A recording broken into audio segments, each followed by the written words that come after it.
Ce shiur dédié à l'élévation de l'âme de Karen Ruth Lane Zechona Livracha. Alors la question de David.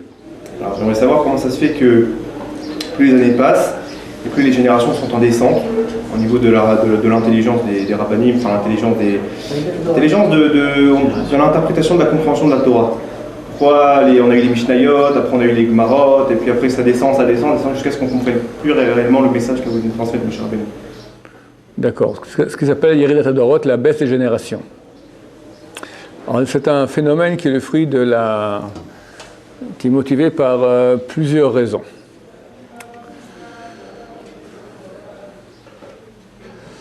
La première raison est la grandeur d'âme. C'est comme un arbre, c'est comme un bâtiment. Il y a ici, le monde, il a une mission à faire.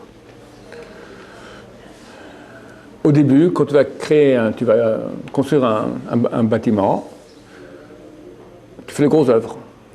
Le terme, c'est grosses œuvres. On parle de grosses choses. On va amener les tracteurs, après on met les grosses pierres, le ciment, puis après on commence à mettre les pierres de recouvrement, puis on commence à faire l'intérieur, puis on fait les finitions. Les finitions, on prend un petit pinceau et on fait et encore les petits trucs à dire, ici, tac, et là le bâtiment est fini. De même, lorsque Hachem décide de commencer à faire le tikkun du monde, le tikkun, il y a deux choses. Le tikkun, c'est-à-dire le tikkun, la réparation, quelque part, la mission du monde, il y a deux choses. Il y a ce que le premier homme aurait dû faire, Adam Arishon.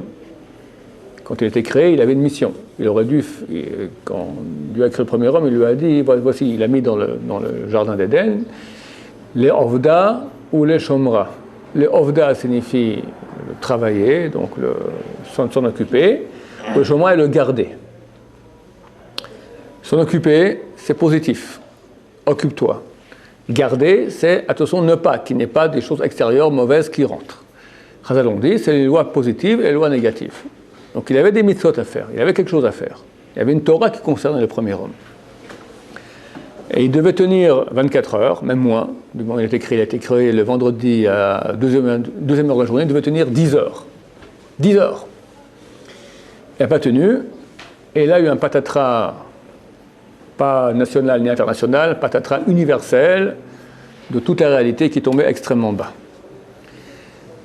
Dès lors, il y a deux travaux à faire. Il y a le travail à réparer ce que fait le premier homme et réparer faire aussi le job qu'il aurait dû faire s'il n'avait pas péché. C'est 10 heures aussi. Ces 10 heures, ce travail des 10 heures, il se fera dès la venue du Messie. Quand le Messie vient, le monde arrivera à la situation du premier homme avant le péché originel. D'ailleurs, il y aura encore un travail à faire, oui. Quand le premier homme il a fauté, c'est nous aussi qui avons fauté avec lui. Nous sommes inclus en lui. Absolument. Nous sommes une partie d'âme du premier homme. On est quelque chose, là. Pardon ? Quelque chose. Oui, on est parti. Oui, absolument. C'est pour ça que, on a participé au choix, nous tous. Absolument. Nous étions là-bas. Nous, on est partis de lui, ensemble. Allez. Au même titre que pour le Vaudor aussi, on était là. Alors, maintenant, dans cette partie-là de réparation due au péché du premier homme, il y a eu aussi un ajout d'autres problèmes. La Torah nous relate l'histoire de l'humanité, pas pour nous raconter ce qui s'est passé en tant que bouquin d'histoire, mais en tant que l'histoire de nos neshamot. Nos âmes sont revenues en réincarnation à plusieurs générations durant l'histoire, et à chaque fois c'était un autre patatras, jusqu'à ce que soit venu Abraham Avinu. Il y a en gros 4 patatras grands. Patatras, c'est, comment on dit, la traduction du mot patatras en bon français, monsieur Cherki. Une perturbation. Non, un tragédie dramatique, un boom, voilà. Traduction du mot patatras, un grand boom, un grand cataclysme, voilà, cataclysme au niveau des âmes. Le premier cataclysme a eu lieu avec Enoch, le petit-fils de Adam, qui a pratiqué, à son époque, a commencé l'idolâtrie. Après, la génération du déluge. Après, troisième patatras, cataclysme, la tour de Babel. Et enfin, quatrième cataclysme, la génération de Sodome et Gomorrhe. Ce sont tous les âmes du premier homme qui sont revenus en réincarnation et ont continué dans la mauvaise voie. Et à ce moment se lève, lors de la tour de Babel, c'était en l'an 2000. En l'an 2000, Abraham Avinu avait 48 ans. Hachem a donné 2000 ans à l'humanité pour arriver à réparer, à faire le job. Et ils n'ont pas réparé, au contraire, ils sont allés de mal en pis. Là, s'est levé Abraham Avinu et a dit, moi je prends sur moi ce job. Et dès Abraham Avinu commence l'histoire d'Am Israël, qui seront les âmes réincarnées de ces générations de cataclysmes, Abraham, Yitzhak, Yaakov, etc. Et dès lors commence le gros œuvre de la réparation. Abraham, ce sont des âmes colossales, énormes, elles font un boulot extraordinaire. Abraham, Yitzhak, Yaakov, Moshe, Aaron, Yosef, David, Shlomo, ce sont des super grands... Les prophètes, 48 prophètes, 7 prophétesses. Maintenant, à mesure que l'histoire avance, le tikkun, la réparation, le job qui est fait, il avance aussi. Plus besoin d'investir dans la grosse œuvre, il est fait. Plus on avance, plus on est dans la finition. Et nous, on est, un exemple qui a été donné par Chazal, on est les petits nains qui sont sur la tête du géant. Les géants, c'est nos ancêtres. Ils ont fait le boulot énorme. Mais ils ne sont pas arrivés au niveau de pouvoir voir.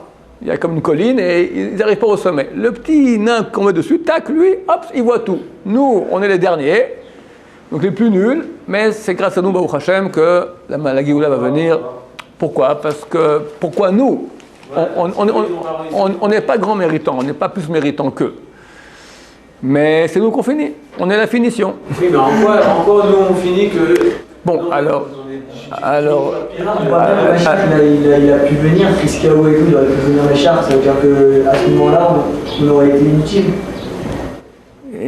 Nous, c'est eux, si Meshach serait venu à l'époque de Friskiaou, nous, on aurait été là-bas, nos âmes étaient là-bas. Nous, on est des parties d'âmes de ces âmes, on est des parties. Attends, je vais vraiment répondre à la question de Yaakov. Pourquoi nous ? Nous, on a une chose que personne d'autre a. Est-ce que c'est grâce à nous ? Je ne pense pas tellement. C'est certain que c'est un flux de lumière extraordinaire d'Hachem, mais notre génération a une chose qu'aucune autre génération de l'histoire a. Aucune génération de notre histoire, durant l'histoire, a vécu dans un mal aussi terrible, aussi facile. Un temps, pour aller faire une bêtise, fallait aller dans une maison de passe. En bon français, ça la fout mal, quoi. Le rabbin, avec sa barbe, d'accord, il doit se maquiller, ça se fait pas, quoi. C'est camouflé. Aujourd'hui, il a une petite boîte comme ça, toutes sortes. iPhone, iPad, iPod, iMachin, aïe, d'accord, tout ce que tu veux. Tout seul dans sa chambre. Tink, un bouton. Tink, et il est dans l'enfer. Dans l'enfer, le pire. Pire, mieux que tout ce il peut imaginer. La Gemara hein? Juste pour de la chia. Ouais, c'est ce que je suis en train de dire maintenant. La Gemara, elle dit dans Maseret Yoma que plus grand est la vue que l'action elle-même. Il peut y avoir plus de jouissance à la vue qu'en vrai. Les hommes comprennent de quoi je parle. La Gemara le dit il y a 2000 ans. C'est-à-dire que le péché peut être très très très profond au niveau de la vue. Sauf que la vue, la Kabbalah dit que les yeux sont proches du cerveau, donc l'image, elle rentre très vite, elle est imprégnée. Dans la mitzvah aussi, plus grande est la vue que l'action ? Oui, dans la mitzvah aussi. La plus grande bracha qu'on peut faire de la Kabbalah, elle dit, c'est aller voir un roi, faire la bracha sur un roi goy ou un roi juif, que le Mashiach revient, ce sera un roi juif. Mais il y a 10 sphères. Le niveau le plus haut, c'est Keter, la couronne. Quand tu vois un roi goy ou un roi juif, tu fais la bracha, tu fais une très grande réparation. Pardon ? C'est pas de bracha sur les présidents, tout ça. Ça dépend de quel président. Si c'est un maître d'un pays, tu prends par exemple tous les tyrans que tu as. Assad, d'accord, Ahmadinejad, voilà, à l'époque, je sais pas, tous les pays, Kadhafi, Mussolini, Hitler, il marche mot, d'accord, Tous les... Ah ouais, j'ai dit, il marche aujourd'hui. Hein ? Ben Ali. Ben Ali, le président de la Tunisie. Non, à l'époque. Mais il est mort, lui. Il n'est pas mort. Non, lui, c'est un gentil. Un roi, c'est. Ah, D'accord. voiture, pas dans le Un roi qui est aujourd'hui. Pardon, la reine d'Angleterre, non. La reine d'Angleterre, elle est gentille pour l'image, c'est tout. Un roi, c'est quelqu'un qui a un pouvoir, d'accord. Si. Tous du pouvoir, ils peuvent pratiquement ce qu'ils veulent, tous les présidents, tout ça. Obama, est-ce qu'on ferait sur Obama, oui ou non? Je sais pas. Par exemple, tu prends, comment il s'appelle, Hollande. Certains que non. Hollande, ce qu'on lui veut faire, il fait. Hollande, ce qu'on lui veut faire, il fait. C'est rien, c'est rien du tout. C'est rien, hein? Bien sûr. Parce qu'ils n'ont pas assez de pouvoir exécutif, ces gens-là, à la différence de... Voilà. Bon, attends, je suis en plein de développement. Ok. Ça va ce que j'ai dit? Non, pour revenir au début de ce qu'il a dit plus là-bas, plus on chute. Ouais. Or, on voit au cours de l'histoire qu'il y a eu une montée, bon, on a eu Yitzhak et Yaakov, etc. Mais on a vu que plus ça va, plus l'histoire passe. On a eu Talmud, on a eu, etc. C'est monté. Puisqu'on voit même que leur niveau, ils étaient capables de ressusciter les morts. Comment ça se fait que du jour au lendemain, de leur niveau à eux, on a chuté. Il y a eu une montée. Il n'y a pas eu une montée. Non. Si les rabbins du Talmud. Mais ils ont remonté le niveau, ils ont ramené tous les juifs avec eux. Si les rabbins du Talmud, dont on cite le nom, étaient capables de ressusciter un mort, à plus forte raison, les Tanaïm, les rabbins de la Mishnah, à plus forte raison, les Zogot, c'était le début de l'époque Tanaïm, à plus forte raison, les prophètes, à plus forte raison, les juifs, à plus forte raison, Moshe Rabbeinu, à plus forte raison, Abraham, Yitzhak et Yaakov, il n'y a aucune question là-dessus, c'est évident. Abraham, c'est la tête. Ils ont chuté, les prophètes. Dès Abraham. Il a chuté, Yitzhak, il a chuté. Non. Abraham a commencé le plus haut. Et après, bon, Abraham, ça reste, disons, jusqu'à Abraham, on monte peut-être, le peuple d'Israël reste à un haut niveau jusqu'au don de la Torah au Mont Sinaï. Là, on commence au niveau du peuple d'Israël, et après, ça va en baissant, c'est clair. Ça baisse. Pourquoi est-ce qu'une parole qui était simple, simplement comprise de la Gemara, Abaye l'a dit comme ça, aujourd'hui, des fois, il faut 3 livres, d'accord, pour expliquer cela. Tu as les commentateurs, les Savoraïm, après tu as les Rishonim, après tu as les Achronim, après les Achronim, comme il dit, aujourd'hui, sur chaque livre, tu as explication. Le Mishnah Bura, à l'époque, il a écrit il y a un siècle environ Mishnah Bura, d'accord. C'était le livre. Aujourd'hui, c'est combien d'explications sur le Mishnah Bura? Tous les années, tu as un nouveau livre qui sort avec explication du Mishnah Bura. Et le machin qui explique encore plus. Bah, il a raison, on a besoin de toujours plus. Pourquoi? Parce que notre niveau de Neshama, il baisse. Oui, mais je vais finir avec Yaakov et tu me poses ta question. Donc Yaakov pose la question, pourquoi notre génération? Nous, on a une chose que personne n'a. On vit dans un environnement où la vera, elle est extrêmement facile, extrêmement tentante. Je ne sais pas comment un gosse de 16 ans il tient le coup aujourd'hui. C'est très très dur. La Torah, elle est extrêmement exigeante. Tout ce qui est bon, c'est interdit. Aujourd'hui, même pas dans la rue de chez toi, un bouton, tu peux avoir les kiffs les plus grands qu'il y a. Je compare les bonbons qu'il y avait quand moi j'étais jeune et qu'il y a aujourd'hui. C'est inimaginable aujourd'hui. Les couleurs, même les jus. D'accord, comment on fait dans les bonbons? D'accord, d'abord ça fond, après ça croque, après ça refond, après t'as tout un machin. T'as une nouvelle glace, j'ai vu maintenant des pubs, d'accord, le Magnum, machin, t'as une couche de chocolat avec des petits trucs là, après un choc fond, machin. Le type, il doit retenir. Là. À l'époque, il y avait quoi? Il y avait une glace à l'eau avec la langue, c'est tout. Hein, c'est terminé. On était content, un sorbet. Les jus. Alors, tu avais quoi? Jus de pomme, il y avait quoi? Jus d'orange, ouais, c'est à peu près ça. Maintenant, tu n'as pas un jus avec. Ça n'existe plus de prendre un jus avec un seul goût. Tu as un mango banane. Tu as mélange tropique, fruit de la passion, des trucs, inimaginable. On exacerbe tous les sens. C'est très dur, très très dur. Donc le péché est très facile, très tentant et très grave, évidemment. Et malgré tout, tu vois qu'il n'y a jamais eu de génération où il y a autant de tchouva. Autant de gens qui font tchouva, c'est inimaginable. Il y a un siècle, il n'y avait pas une famille où il n'y avait pas un juif qui kiffait la Torah. Aujourd'hui aussi. Aujourd'hui, tu n'as pas une famille où tu n'as pas aussi un Baal Tshuva. Il n'existe pas. Dans toutes les familles, tu as quelqu'un, on ne sait plus. Il y a 40 ans, c'était le zombie qui fait le Tshuva. Aujourd'hui, toi aussi, voilà, ok, bon. On n'est plus les seuls. D'accord, Baruch Hashem. Et c'est marqué, Uba le Tzion Goel, et vient à Sion le Goel rédempteur, ou Shapé Shabé Yaakov, à ceux qui feront Tshuva dans Yaakov. Et la Torah, dans Parashat Nitzavim, elle a assuré à la fin de leur exil, les Israël feront Tshuva, et immédiatement ils seront sauvés. Comme ça explique le Rambam, les versets de Parashat Nitzavim. Donc il y a une promesse, donc nous attendons Bezrat Hashem la Géoula très prochainement. Donc c'est pour ça que nous sommes au bout et nous on voit la Géoula. Mais on est les finitions. Étant finition, forcément on rentre dans le détail, dans le petit. Notre niveau d'âme il est tout petit, minuscule. Pourquoi? Parce que, comment ça se passe? Les grandes âmes, elles vont faire le travail. Alors une âme vient ici, elle fait un boulot, elle fait 90% de son job. Maintenant les 20% qui n'a pas été fait, revient dans une autre âme qui va faire 80% de son job. Combien il reste à la totale? 4%.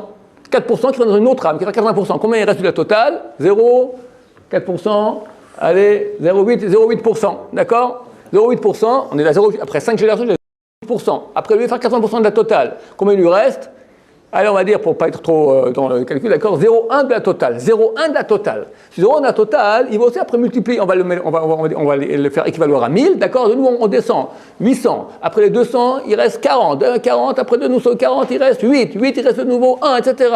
On est des millimètres, de millimètres d'âmes, de grandes âmes qui ont fait leur job. Mais eux, ils n'ont pas réparé dans les générations avant. Ils ont bien sûr, on fait énormément.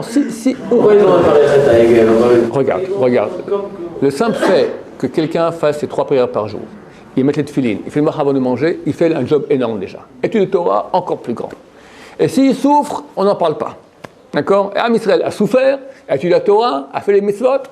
Bien sûr, en route, il y a des péchés qui ont été faits. Alors ça aussi, c'est rajouté à la facture et on répare aussi. Prends la Shoah. Quand tu vois l'histoire d'une personne dans la Shoah, quelle souffrance, une personne. Maintenant, il y a 6 millions. Combien c'est de mérites extraordinaires? C'est clair, il n'y a aucun doute qu'il y a un rapport entre la Shoah actuelle et la Shoah. Le Tikkun, il a avancé de 400 ans, 1000 ans, 3000 ans, il a avancé, d'accord, avec la Shoah. Il a fini, en 2 mots, il a presque fini. Et donc, on a pu déjà entamer, dès lors, ça commence le retour en Israël physique, et retour en Israël spirituel, en Israël, le retour à Israël, le retour, la Tchouva, en 2 mots, le retour à Dieu, le retour à la Torah spirituelle. Alors, on espère que bientôt, on arrive à l'achèvement de cela. Donc, première raison, baisse de génération au niveau des âmes. Maintenant, il y a une remontée alors. Oui, c'est tout ce que vous venez de dire. Oui. Mais finalement, on ne chute plus maintenant, on est en train de monter alors. Oui, mais notre niveau, il chute, on est petit. On est en train de remonter. Le petit, il remonte. Mais il est petit, il reste petit, il n'est pas grand. Il n'y a pas des grandes âmes, comme Avraham Avinu, il n'y a pas. Il y a Mashiach qui viendra, qui lui, oui, c'est une très grande âme. Mais nous, on est des nuls. Alors des nuls qui remontent. Ok, on est des nuls qui remontent. Oui. Pourquoi Hachem il a la volonté de répartir le travail sur plusieurs petites âmes et de ne pas faire comme avant et de le répartir sur une grande âme? J'ai expliqué, c'est pas qu'il a une volonté ou pas. Lui, il donne maintenant à la première âme, il donne un job. Fait 100%. Oui, c'est rare qu'on fasse 100%. On peut suivre votre théorie et dire qu'il pourrait y avoir une baisse de génération et tout ça. On pourrait simplement être, je sais pas, c'est une idée ce que je dis maintenant, mais très peu nombreux sur la Terre parce que c'est tous des grandes âmes. Non. Et il peut avoir la faute facile aussi. Non, parce que l'âme qui vient maintenant, c'est quoi une âme? Une âme, c'est un potentiel de vie. Maintenant, nous tous faisons partie d'âmes qui sont déjà venues. On est tous des réincarnés. Donc, le premier qui est venu, il avait l'âme toute neuve, toute belle, il avait le 100% du potentiel. Maintenant, lui, il a fait le tikkun 80%, il ne reste plus de 20%. Et le 20%, il a fait 80%, il ne reste plus que 4%. 4% il a fait 80%, il ne reste plus que 0,8%, etc. Donc nous, on est de cette grande âme, on est les derniers, prend une piscine énorme, on est les 2-3 gouttes qui restent. Pourquoi on n'envoie pas un seul pour réparer tout ça? Mais on a envoyé le premier. Le premier, il a reçu une piscine entière. Combien il a fait? Il a presque tout fait. Il restait quand même 20%. Il restait un peu. Ok. L'autre, il a fait encore. Et moi, ce que je vous demande, c'est qu'il reste très peu Ouais. pour beaucoup de juifs. Par rapport à... Pourquoi beaucoup? On est 13 millions. Je ne parle pas sur la planète entière, mais je parle que par rapport au travail d'un homme. Il y avait un homme avant, par exemple, admettons juste Abraham Avinu. Lui, il avait un travail immense à faire, tout sur ses épaules. Nous, aujourd'hui, on est répartis en 13 millions pour avoir 0,001. Pourquoi il n'en met pas un seul tout de suite qui va faire le 0,001? Parce que nous sommes des parties d'âmes. Il y a plusieurs âmes. Il y a 600 000 âmes à la base. Ok, 600 000 âmes. Tout commence au don de la Torah au Mont Sinaï. Il y a 600 000 âmes qui sont des âmes neuves, grandes, avec leur job à faire. Maintenant, elles vont commencer à travailler. De ces 600 000 âmes, il y a des petits restes. Maintenant, tu me diras, alors, on doit être que 600 000. Non, parce que c'est plus compliqué que cela. Quand on parle d'âme, il n'y a pas une âme. On a 5 âmes. Nefesh, Ruach, Neshama, Hayachida. Qui elles-mêmes sont réparties aussi en 5. Nefesh, Ruach, Neshama, on appelle Narnachi. Narnachi de Nefesh, Narnachi de Ruach, Narnachi de Neshama, Narnachi, ça nous fait déjà combien? 25. Et ces Narnachi de chacun sont aussi de nouveau répartis en 5. Ça nous fait déjà 125, etc. Donc il y a beaucoup. Chacun maintenant il revient avec une petite partie. Alors il y en a qui viennent avec beaucoup. Dans ces parties, il y en a qui ont des plus grandes, des plus petites, mais forcément on arrive à un nombre très très grand de morceaux d'âme. Ok, c'est pour ça qu'il y en a beaucoup qui le font. Première raison, c'est donc baisse des âmes. Deuxième raison. Quand on parle de baisse des générations, il y a aussi une baisse de l'appréhension d'Hachem. L'appréhension d'Hachem, ça veut dire à quel point j'adhère à Hachem, je sens Hachem, je suis proche d'Hachem, d'accord? Il y a un éloignement aussi, on appelle que la galoute, la shrina est en galoute, la présence divine est en galoute, est en exil. C'est quoi qu'en exil? C'est nous qui sommes très très éloignés de la présence divine, de l'appréhension, ça veut dire d'accéder à la sensation et à la connaissance d'Hachem. On est très loin de cela. Pourquoi? Hachem met beaucoup d'écrans entre lui et nous. Des écrans spirituels. Pourquoi il le fait? La raison est la suivante. Plus le dévoilement d'Hachem est clair, Mont Sinaï. Hachem, c'est marqué qu'il a crevé 7 cieux, et il dit voilà, Anochi Hachem, je suis l'Éternel. Tout le monde a vu. Vu pas avec les yeux de chair, on parle d'une vision prophétique. Maintenant, quand ils font le veau d'or, 40 jours plus tard, ils méritent la mort. Hachem a dit, je vais tous les anéantir. Alors Moshe il prie, etc. Il arrive à atténuer, et Hachem dit, ok, une partie, 3000 ont été tués, une partie a survécu. Après, en rajoutant les autres péchés qu'ils ont fait durant cette génération du désert, tous sont morts, tous ceux qui avaient en 20-60 ans sont morts dans le désert, pendant les 40 ans de pérégrination dans le désert. Et Hachem a laissé une partie du tikkun, de la facture en quelque sorte, du péché du veau d'or pour toute l'histoire. C'est marqué, Chazal, tu n'as pas un malheur qui arrive au peuple d'Israël auquel il n'y a pas aussi une petite partie du veau d'or aussi qu'on répare par cela. Maintenant, lorsqu'un dévoilement d'Hachem, comme celui qui est au Mont Sinaï, on fait le veau d'or 40 jours plus tard, on est extrêmement coupable. La Gemara dans Shabbat est dit, c'est comme une kala, une mariée, qui trompe son mari sous le dénuptial. Ça va, restons calmes, attends demain, d'accord, déjà sous le dénuptial, tu trompes ton mari. La honte. Hachem ne veut pas anéantir le peuple d'Israël. Pour préserver, qu'est-ce qu'il fait? Il décide la tente d'assignation, le Ohel Moed, qui était la présence de Dieu dans Israël. Hachem décide, il le met à l'extérieur. Ça, c'est extérieur. Et mon cher Rabbeinu, c'est lui qui pourra rentrer, sortir, il aura son visage qui va illuminer. Et avant le péché, avant le veau d'or, Béné Israël n'était pas effrayé par l'illumination de... Ils ne voyaient même pas, parce qu'ils étaient eux-mêmes au même niveau. Quelqu'un de lumineux, il voit un autre lumineux, ils sont à égalité. Mais étant donné qu'ils sont descendus très bas dans l'obscurité, voir le visage de Moshe, c'est déjà, ils ne pouvaient pas voir. Moshe devait mettre un masque, un camouflage, un masque sur son visage. Tellement ils sont baissés, tellement ils sont déjà baissés. Donc déjà, Hachem s'éloigne, il met la tente d'assignation, donc l'endroit de la demeure d'Hachem que par sa présence sur terre, déjà à l'extérieur du peuple. Après, le peuple continue à pécher. On arrive à la destruction du temple. Le temple, c'était aussi l'endroit de la présence d'Hachem. Le temple est détruit. On reconstruit, mais Chazal on dit dans le deuxième temple, il y a beaucoup moins de présence d'Hachem que dans le premier. De nouveau des péchés, on détruit le temple. Hachem s'éloigne encore plus. Et c'est marqué que lorsque le temple a été détruit, il y a eu 10 galouyot, 10 exils de la Shrina. Elle est partie à un endroit, après encore un autre, elle s'est éloignée toujours plus. Pourquoi? Parce que chaque fois qu'Hachem s'éloigne, étant donné qu'on sent moins la présence d'Hachem, donc on a plus le mal gagne du terrain quelque part et nous tente plus au péché. Un moment. Il nous tente plus au péché. Et donc on fait plus de péché. Donc on est coupable. Hachem devrait nous anéantir. Comment tous faire des péchés alors que je suis présent? Que fait Hachem pour ne pas nous anéantir? Il s'éloigne. Un moment, laisse-moi 2 minutes. Il s'éloigne. Comme ça, quelque part, il peut dire, bon, alors maintenant, vu que je suis moins présent, ce qu'ils ont fait, c'est moins grave. Une différence entre faire ses excréments devant le roi que dans les jardins du roi. D'accord? Donc Hachem, il voit que tu fais des excréments devant lui, il part.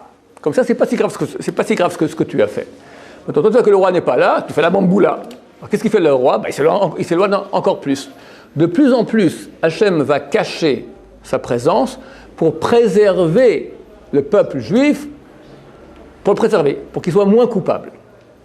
Donc plus il s'éloigne, plus ça fait que nous aussi on s'éloigne, vu qu'on est plus maintenant tenté d'aller vers le mal, vu qu'il y a moins de présence divine.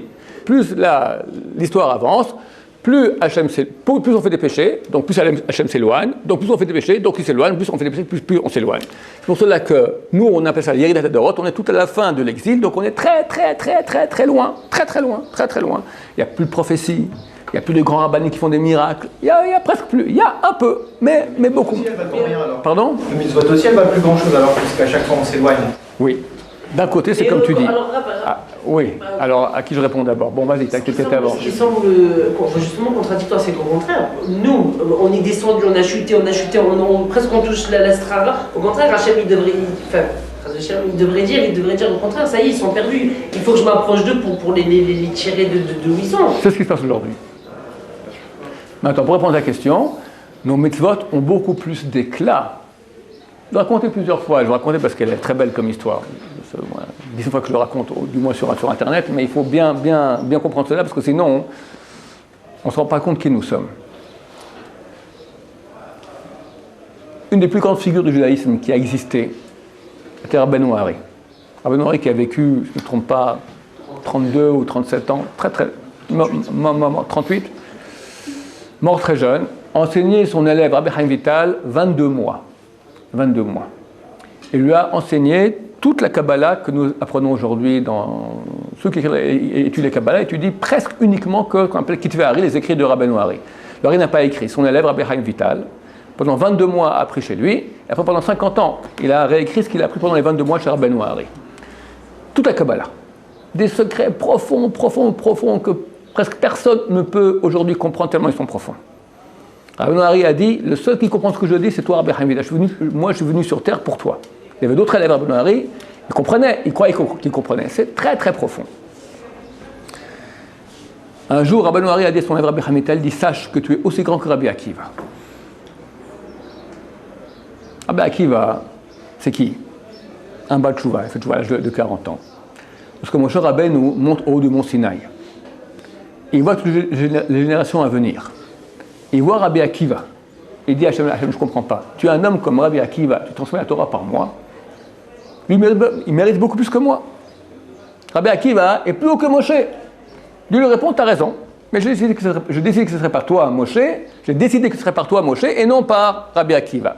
Mais Rabbi Akiva est plus haut que Moshe. Moshe ne comprend pas comment c'est Rabbi Akiva et comment c'est pas Rabbi Akiva et lui.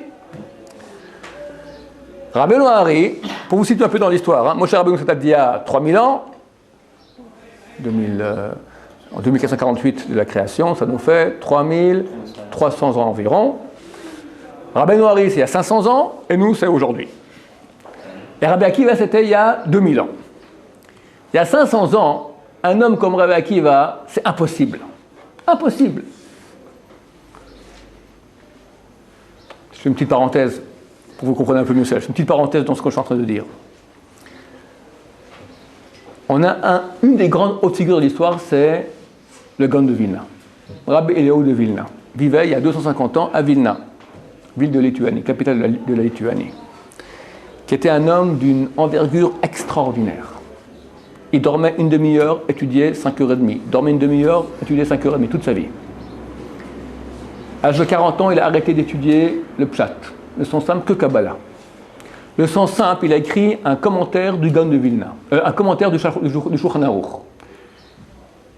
Le fils de Rabbi Yossi ben Shaul m'a dit, pour dire la grandeur de son père, il m'a dit, mon père, Rabbi Yossi ben Shaul, intégrant la génération, étudiait le Shulchan Aruch avec le Pérouche, avec l'explication du Gaon de Vilna. Pour dire, c'est incompréhensible.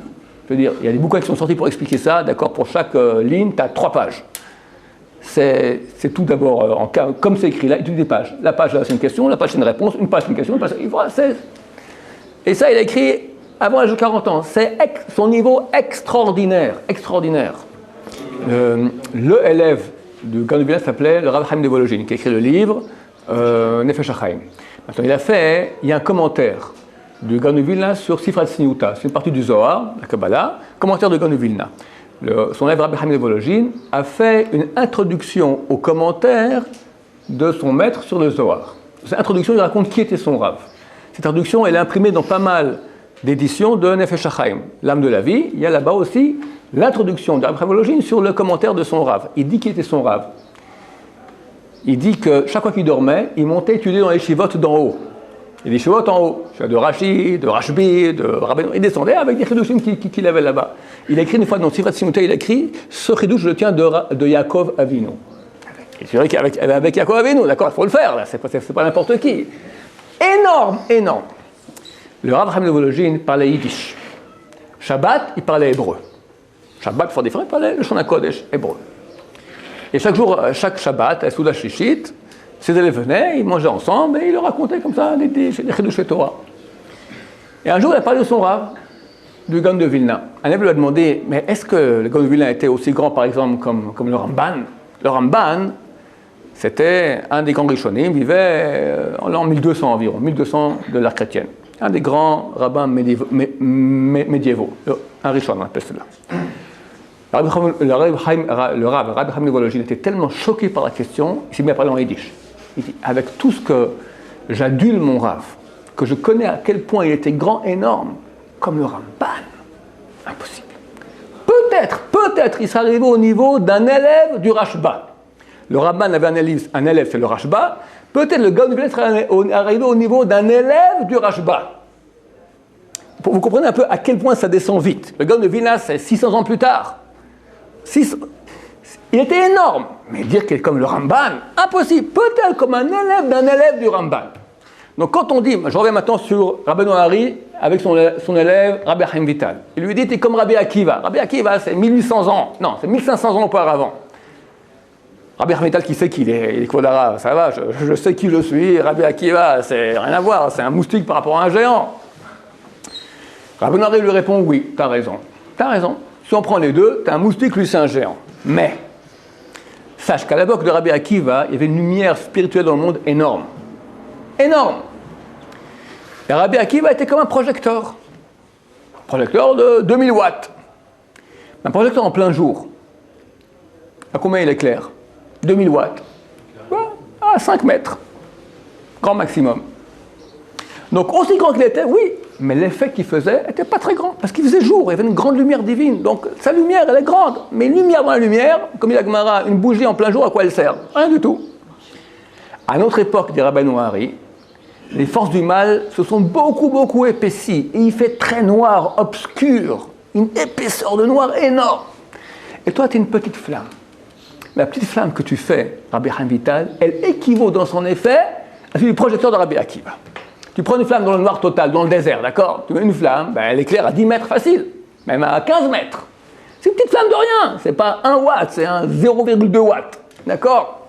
Par rapport à Rabbi Akiva avec ses 2000 watts, c'est rien. Mais ça éclaire beaucoup plus. Messieurs, ça dit Rabbeinu Hari, Rabbi Chaim Vital, il y a 500 ans à Tzfat, que si nous on va encore aujourd'hui à Tzfat, on sent la sainteté qu'il y a dans cet endroit-là. Tzfat, c'est un endroit super kadosh. Pourquoi ils sont allés là-bas, les Juifs? Parce que c'est le seul endroit en Israël où il n'y avait pas, à 40 km aux alentours, il n'y avait pas une seule église.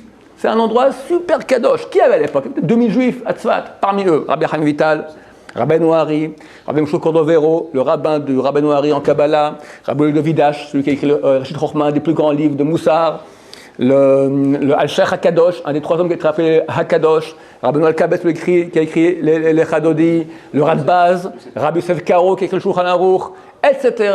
Des monstres de grandeur, des géants de Torah. Kadosh.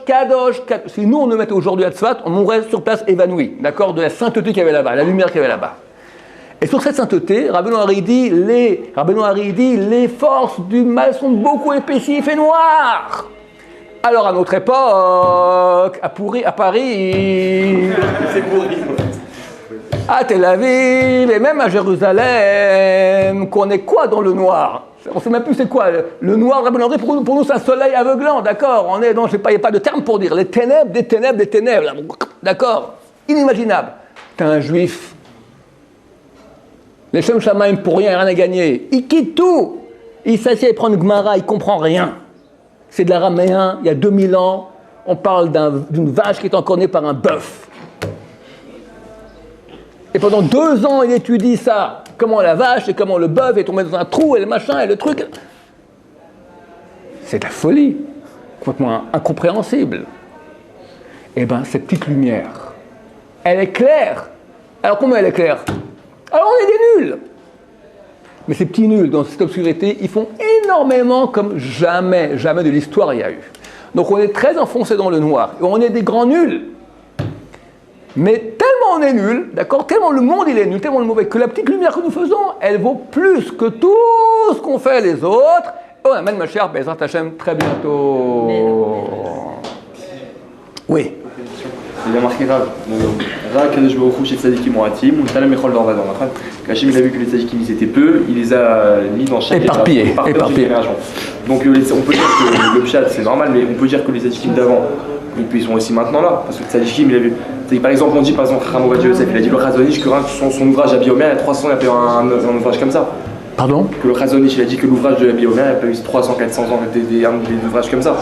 Il y a des grands tzadikim qui sont des très grandes âmes qui viennent. Mais tout le monde a un tzadik de notre génération, comme l'exemple de Gaon de Vilna. Gaon de Vilna, c'était tout à fait non adapté à son époque. Son élève lui dit, il arrive peut-être au niveau d'un élève du Ramban. Donc on ne connaît même pas le nom aujourd'hui. D'accord, l'élève du Ramban, on ne sait pas qui c'est. Peut-être qu'il avait un niveau pareil. Donc c'est vrai que par rapport à sa génération, le grand génération, il a une âme beaucoup plus grande, beaucoup plus haute, il a un potentiel énorme. Et ça reste par rapport à notre génération. Si on va en arrière, rapidement, il devient tout à fait dans la masse. Donc, deux raisons pour lesquelles, en résumé, il y a baisse des générations. Les âmes deviennent plus petites, donc on a besoin d'être plus dans le détail. La lacha devient on est dans les finitions. Deuxième raison, c'est que pour ne pas nous anéantir, Hachem s'éloigne toujours plus. Donc, plus il s'éloigne, plus on chute et moins on a une appréhension, on peut accéder à des niveaux. Et maintenant, on est en train de remonter, parce que bien qu'on ait des petits, on est dans les finitions et la petite lumière que nous faisons fait beaucoup d'effets. Baruch Adonai, Amen.